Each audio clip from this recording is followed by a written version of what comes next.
Monsieur Bermond nous a expliqué qu'avant la guerre, il était interne au lycée de Voiron dans la région grenobloise. Il préparait alors le concours d'entrée dans les grandes écoles, et plus particulièrement celui des arts et métiers. Or, à partir du 22 juin 1940, la France vaincue fut occupée sur les 2 tiers nord-ouest par l'armée allemande. Le tiers sud-est, dit zone libre, était gouverné par le régime fasciste de Vichy, dans lequel toutes les libertés étaient supprimées. Dans les 2 zones, rien ne pouvait paraître sans l'accord de la censure, qui régnait en maître. Les informations étaient faussées. En réaction, la résistance publia, malgré d'énormes risques, la presse clandestine dans le but de fournir à la population des informations exactes et de mobiliser les Français dans le but de résister à l'occupant et à l'État français. Très vite, à l'intérieur du lycée, parmi les jeunes qu'ils étaient, se forma un groupe gaulliste qui allait diffuser des publications. D'abord, les documents furent de simples tracts ronéotypés, puis ils devinrent des journaux de petit format. L'exécution du chef local de la milice par des élèves du lycée donna lieu à des représailles sur l'établissement. C'est ainsi que leur petite équipe fut arrêtée par les miliciens. Monsieur Bermond et ses camarades furent ensuite incarcérés dans les différents centres de prison. D'abord, les miliciens les enfermèrent dans des conditions effroyables à Collonges, au Mont d'Or, où ils furent reclus dans une cave, une cheville attachée à une chaîne scellée au mur. Les interrogatoires, musclés, suivirent jusqu'au jour où les miliciens les obligèrent à assister à l'exécution de 3 de leurs camarades au fort de la Duchère. Ce fut un moment extrêmement douloureux que M. Bermond évoque encore aujourd'hui avec beaucoup d'émotion. Début juin, alors que les Alliés débarquaient en Normandie, M. Bermond et ses camarades furent transférés à la prison Saint-Paul de Lyon. C'était pour eux la découverte du monde carcéral et des horribles conditions de la détention.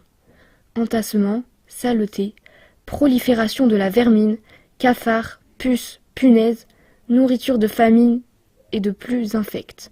Malgré cela, M. Bermond n'était plus attaché. Il retrouva même ses camarades avec lesquels il peut parler. Les résistants détenus en prison avaient-ils la possibilité de dessiner ou d'écrire? En prison, c'était difficile, mais pour nous, ça a été, à la milice, c'était pas possible. En prison, ça n'a pas été possible non plus. Pour certains qui ont été en prison plus longtemps et dans des conditions de relative liberté, enfin liberté si on peut dire, mais enfin avec une relative possibilité de s'approvisionner en livres, en papier, en crayon, en peinture. Bon, certains ont pu réaliser des choses. Il y a un moment, si vous voulez, où on s'est trouvé, quand c'était la prison Saint-Paul à Lyon, en étant totalement inoccupé, et on n'avait rien à faire de la journée, et on était 10 par cellule, des cellules qui étaient faites pour une personne. Donc, vous dire les conditions dans lesquelles on était, donc on pouvait parler, on pouvait échanger, mais les journées étaient extrêmement longues. Bon, on avait faim, on souffrait beaucoup de la faim. Alors j'avais réussi à faire un jeu de cartes avec le papier craft d'un collier d'emballage, et j'avais réussi avec un petit bout de crayon que je m'étais procuré je ne sais où, à faire un jeu de cartes avec des cartes qui avaient à peu près ce format-là. Vous voyez qu'il y avait 3 ou 4 cm de côté. Pourquoi petit? D'abord parce qu'on n'avait pas beaucoup de papier, mais surtout parce que tout était interdit. Et l'avantage de ce jeu de cartes, c'est que pratiquement on pouvait le cacher dans une main. Et grâce à ce jeu de cartes, ben, on occupait nos journées. C'était un moyen de résister, entre parenthèses, c'était un moyen d'éviter le désœuvrement et la perte de morale qu'on peut avoir en étant comme ça. Bon, c'est une première chose. Et puis, sachant que, voyant que je savais dessiner, il y a des gens qui sont venus, d'autres détenus, qui sont venus me demander de leur faire des dessins pour des tatouages. Parce qu'il y avait à l'intérieur de la prison des détenus qui savaient tatouer. Et là, ben, c'est à la mode maintenant. Mais à l'époque, alors ils m'avaient apporté des petits morceaux de papier calque sur lesquels j'avais fait des dessins à leur demande. Et ces gens-là ne savaient pas le risque qu'ils encouraient d'avoir des tatouages en camp de concentration, parce que vous avez su ça, que certains ont été tués pour récupérer les tatouages.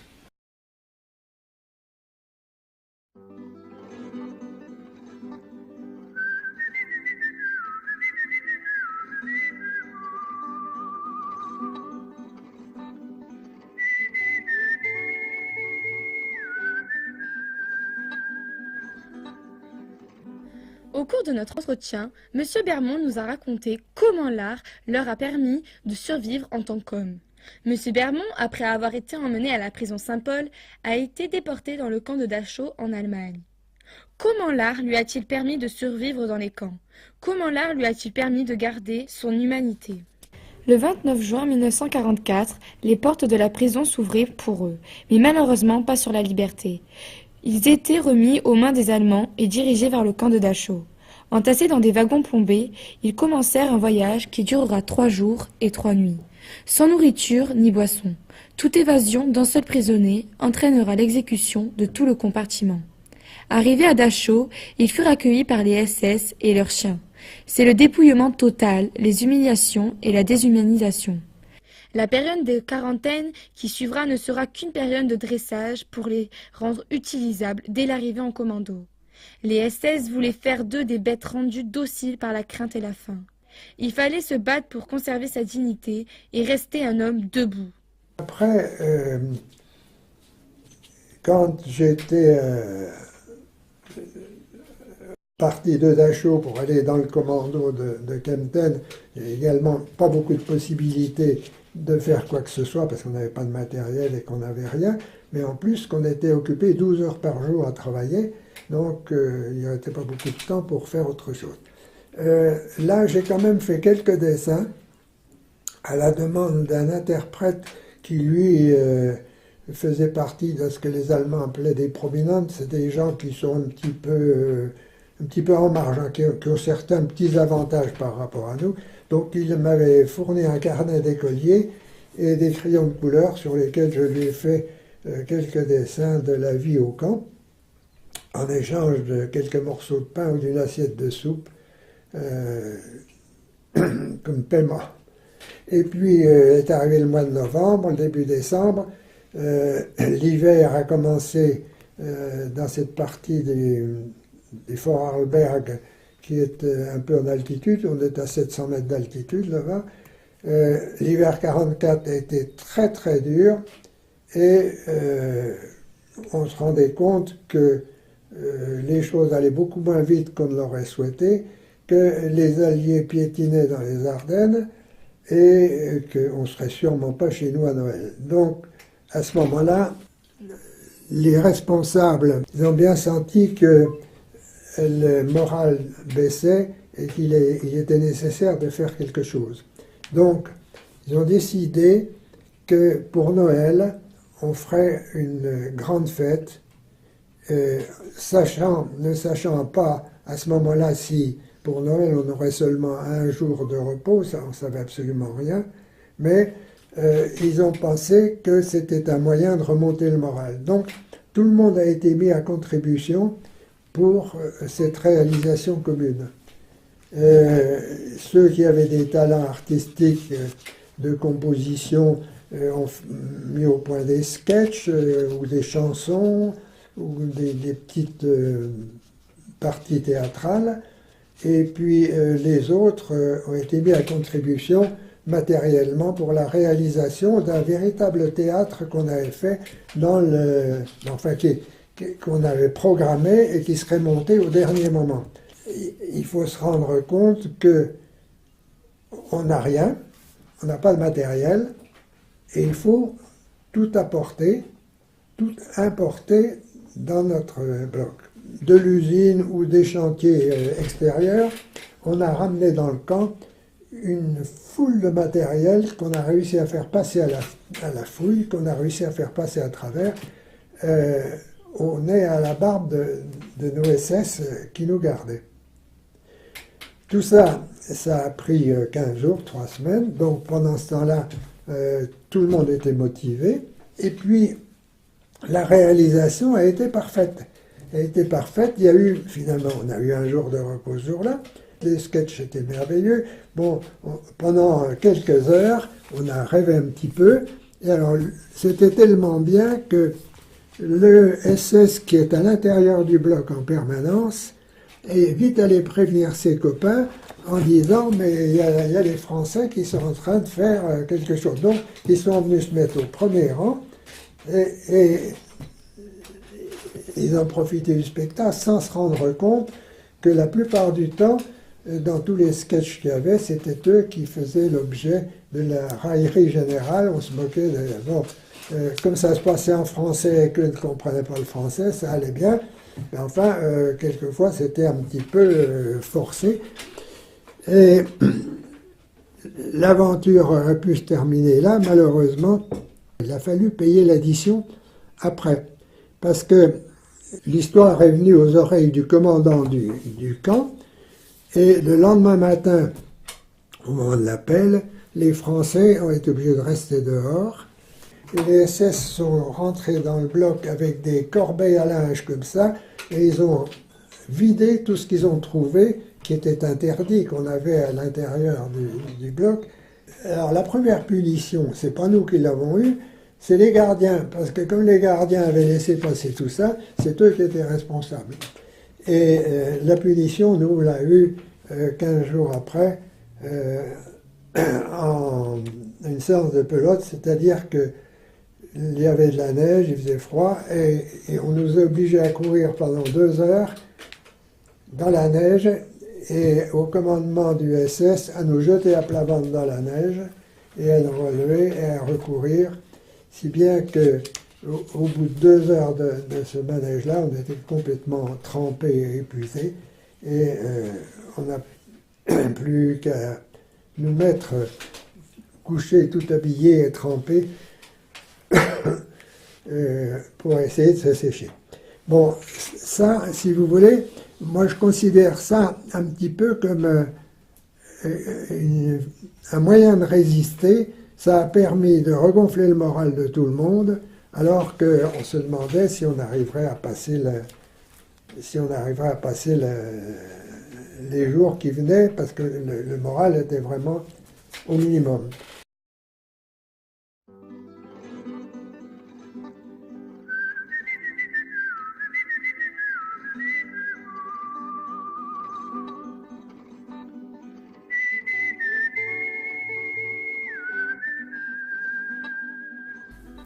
Lors de notre visite, M. Bermond nous a parlé de la difficulté qu'il avait eue à retourner à une vie normale après son retour des camps.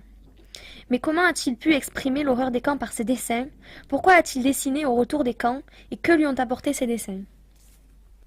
En 1945, les casernes du camp de Kempten, où se trouve M. Bermond, sont bombardées par les avions des Alliés. Alors que leur arrivée est imminente, les prisonniers du camp sont évacués.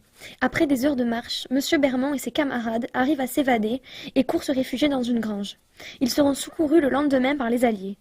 Peu de temps après, les camps sont libérés, c'est la fin de la guerre. M. Bermond nous a parlé lors de notre entretien de la difficulté qu'il avait eue à retrouver une vie normale. M. Bermond et ses camarades sont revenus du camp de concentration après un an de détention. Il aurait fallu parler, qu'il y ait une aide psychologique, mais celle-ci n'existait pas. Rien n'était prévu. Il y avait donc un grand décalage entre ceux qui étaient partis et ceux qui étaient restés. Ça nous aurait fait du bien de parler, on aurait eu envie de parler. Mais on s'est rendu compte très vite qu'on ne pouvait pas parler parce que ce qu'on avait à dire était tellement inimaginable que les paroles pour le dire n'existaient pas. Personne ne connaissait l'horreur des camps, et donc personne ne pouvait comprendre. Il n'y avait pas de possibilité de communication avec ceux qui étaient restés. M. Bermond, ses camarades et tous ceux qui avaient été dans les camps ont été obligés de se replier sur eux-mêmes et de garder ce qu'ils auraient eu besoin de dire. Pendant sa période de convalescence, M. Bermond, pour qui il était naturel de dessiner, a commencé par ses dessins à matérialiser ce qui était au fond de lui-même. Là-dedans, dans ces dessins-là, ils sont à peu près tous faits juste à la sortie du camp. Et ce n'est pas des dessins fignolés du tout, je les ai faits comme ça parce que c'est un premier jet et c'est ce qui est sorti de moi-même. Et ça me faisait du bien de les faire. C'était une nécessité pour moi de les faire. Ces dessins ont constitué pour M. Bermond une véritable thérapie, mais ils sont aussi un formidable témoignage pour la jeunesse.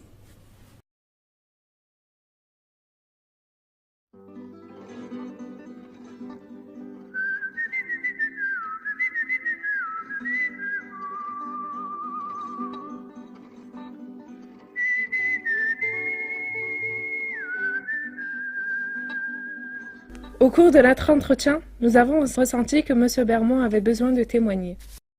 Je me bats beaucoup pour que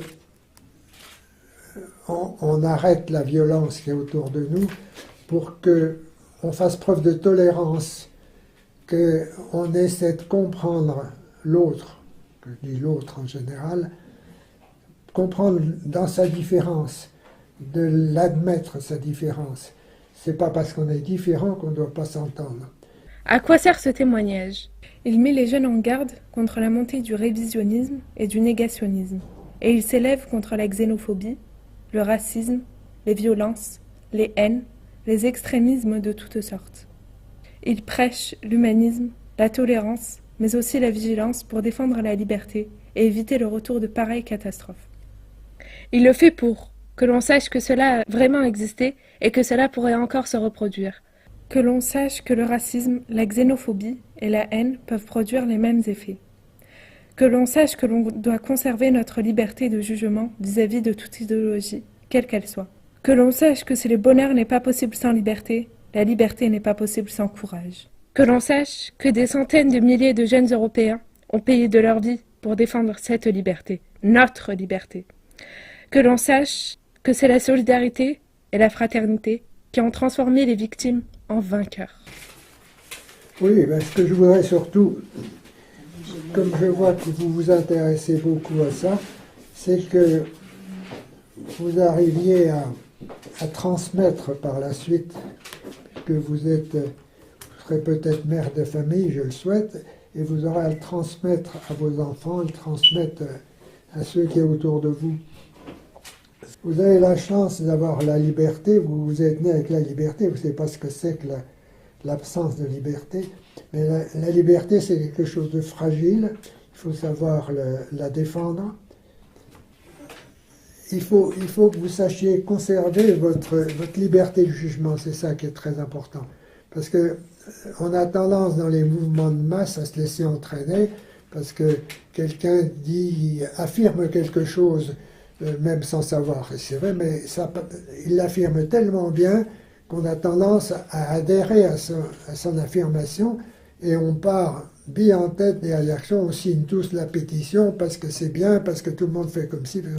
Mais il faut savoir garder sa liberté de jugement, savoir juger personnellement. Moi, je fais ça parce que j'ai jugé que c'est bien de faire ça. Je ne fais pas ça parce que vous tous vous faites ça. Je fais ça parce que moi, j'ai décidé. Voilà, c'est comme ça qu'on doit être dans la vie. Et il faut que vous ayez le courage de vos opinions, le courage de les défendre. Vous vivez une période qui est très intéressante, qui est mondialement intéressante. C'est un monde qui bouge énormément, mais il ne faut pas tout attendre des autres, que le monde dans lequel vous allez vivre demain, c'est celui que vous allez faire vous, tous ensemble, pas individuellement, pas chacun de son côté. Il faut adhérer à des mouvements, des choses d'ensemble, mais le monde, il va être construit par vous. Nous, on a eu le monde de nos parents, on en a fait un autre, bon, il était ce qu'il était. Vous allez en faire un autre, parce que tout évolue extrêmement rapidement, et il ne faut pas avoir peur du monde que vous allez aborder, parce qu'il va être modelé par votre action à vous.